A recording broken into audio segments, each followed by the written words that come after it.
This is Monique Javier. Welcome back to my YouTube channel. And kung bago ka pa lang, don't forget to subscribe dahil madami pa akong i-share sa inyo. And also hit the notification bell para updated ka sa aking mga next vlog. Okay, so for today's video guys, ang gagawin ko ay DIY egg white mask. And bago natin simulan lahat, nag-research lang ako kung ano ba yung nagagawa ng egg white sa mukha natin. Para naman 'di ba kung sakaling i-try nyo siya, hindi nyo siya basta hindi nyo siya basta gagawin lang sa mukha nyo, kundi alam nyo yung purpose ng egg white sa inyong face. So ito, egg white shrinks the large... Sorry guys. So ito na guys, sinulat ko pa ang effort ko sa part na to. So ayun na nga, egg white shrinks the large pores where bacteria can grow. Yung mga large pores natin dyan, natutulungan ng egg white na mag-close. Kasi, ayun, gaya ko, ang laki-laki ng pores ko. Hindi lang siguro halata dito sa dito sa cheeks, sa part ng cheeks. It also tone and tighten up oily skin. Para din to sa may mga oily skin type katulad ko na talagang konting minuto lang talagang ayan nag-oil na lalo na dito sa ilong. Egg white prevent pimples and cysts, reducing the acne on your face. Nape-prevent din ng egg white yung pagkakaroon natin ng pimples. They can even form a protective layer. Ano ba tong sulat ko? They can even form a protective layer over your face to avoid sunburn. O, di ba? Naiinis na ako sa pronoun. Burn nun guys, huwag kayong judgmental. Naka-quarantine din yung brace ko, kaya ang hirap.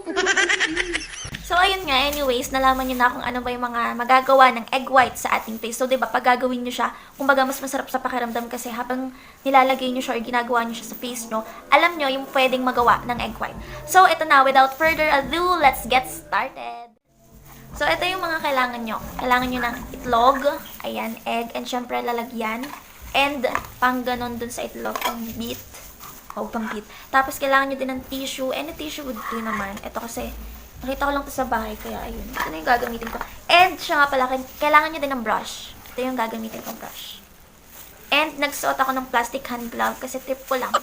Hindi, pasmahin kasi ako. Para lang kung magpasma man ako, edi ayan, sa loob siya magpapasma.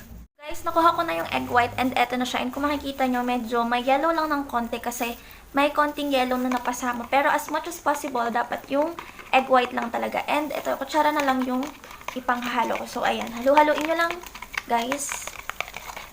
Ayan. Okay. So, after nyong mahalo, ito na yung gagawin nyo. So, ito yung brush. Kuha lang kayo dyan. Sa ilong, lagay natin. Ayan. So, kapag nalagay nyo na, kunin nyo na yung tissue. And then, ipatong nyo dun sa pinaglagyan nyo ng egg white. Then, ayan, pilasin nyo na lang yung mga excess. Ang dami. Ayan. Pilas. Wait, I think kailangan ko ng salamin. Ito. Ano ba yan? So, ayan. Ngayon na nakadikit na siya dun sa nilagyan nyo ng egg white. Kuha ulit kayo ng egg white and patungan nyo ulit yung tissue. Depende sa inyo guys kung gaano kakapal yung gusto nyo. Gusto nyo na makapal talaga yung tissue, okay lang din naman. And guys, nakalimutan kong sabihin na natatanggal niya din yung whiteheads and blackheads. Lalo na sa ilong. Ito kasi siguro pa-3 beses or pa-4 na beses ko na siyang nagawa. And talagang nakatulong siya dun sa lahat ng nabanggit ko sa inyo kanina. Sa pimples, sa pores, blackheads, whiteheads. Ayan. So, diba, napaka-cheap lang. Hindi mo na kailangan bumili ng kung ano-anong mask. Sa ito, makikita mo lang sa bahay, diba? Or kaya, itlog lang. Mura lang naman ng itlog. I think 5 pesos lang. Tapos, tissue. Actually, hindi ko alam kung anong tissue ba to.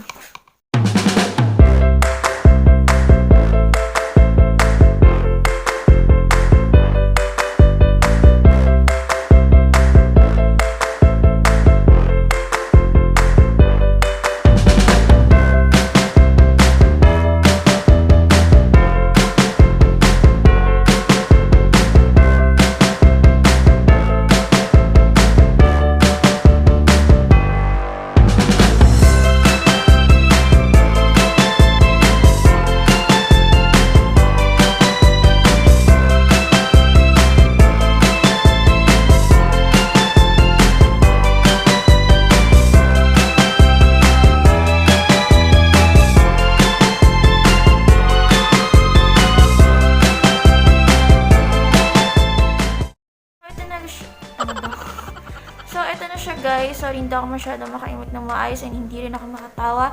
So, intayin lang natin siyang matuyo and iiwanan natin siya for 15 minutes. Babalikan din natin.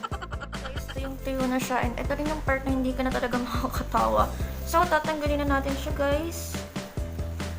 And pag tinatanggal siya, hindi talaga siya masakit, guys. Hindi siya katulad ng ibang mask na kapag tinanggal mo, parang kasama na yung balat mo.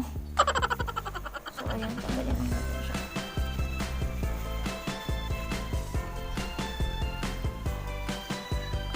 Okay,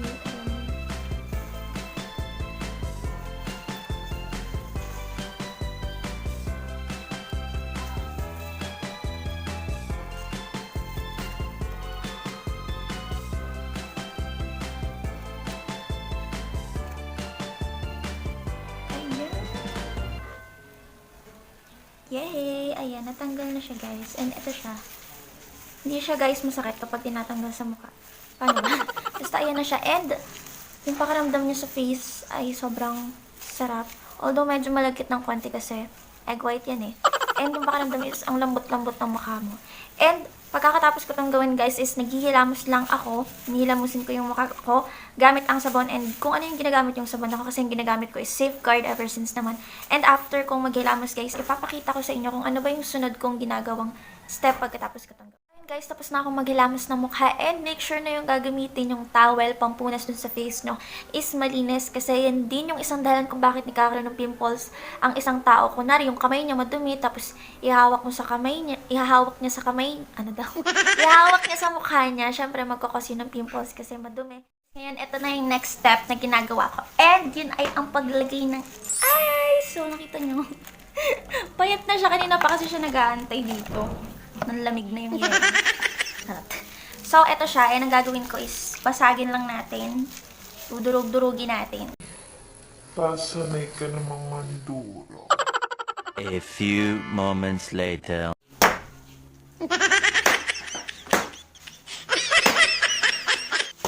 So, ngayon, na nadurog mo na yung puso niya. Yung yelo pala. Kukuha lang tayo ng isa. Yan, buksan mo. Buksan. Walang kaya ng isa kasi isa lang naman talaga dapat. Diba? So, ngayon, nangyari ba tumugot ako? So, ngayon, kaya gaganan-ganan mo na sa mukha mo. Sarap sa pakiramdam. And meron akong ganito, guys, para kahit tumulo siya, hindi akong dadang sakit dito. Hindi lang to eh, nakakatulong din to sa pimples. Ano nakalimutan ko guys sabihin na yung egg white ay nakakatulong din siya sa scars. I'm not sure, pero nabasa ko lang din and naniniwala ako kasi meron ako ditong scar. Pagkagising ko, ewan ko, biglang may sugat na lang ako. Tapos, naglagay ako noon, nawala na siya. And at the same time, pati sa pimple marks, kasi yun talaga yung pinaka-problema ko, yung pimple marks. Mas worse pa siya kasi sa pimples para sa akin kasi kahit na hindi ko kutkutin yung pimples ko, kahit na hindi ko hawak-hawakan, kibuin, whatever, maglilib yan dyan ng mark and sobrang tagal bago mawala ng pimple mark na yun. So ayan, ganyan na sa mukha nyo. Ikut-ikutin nyo lang dahil nagpagpapaikot na sa kanya. Charot! And syempre, tiisin mo lang yung lamig. At sanay ka naman sa malalamig, di ba? Guys, nalagyan na natin siya ng ghetto. And diba, ang fresh niya. Umaura, agad di pa nga nakapagpunas na dito. Sorry guys ha. Sorry sa ingay ng kapitbahay namin. So, ayan, punasan nyo lang yung face nyo. Ginagawa mo.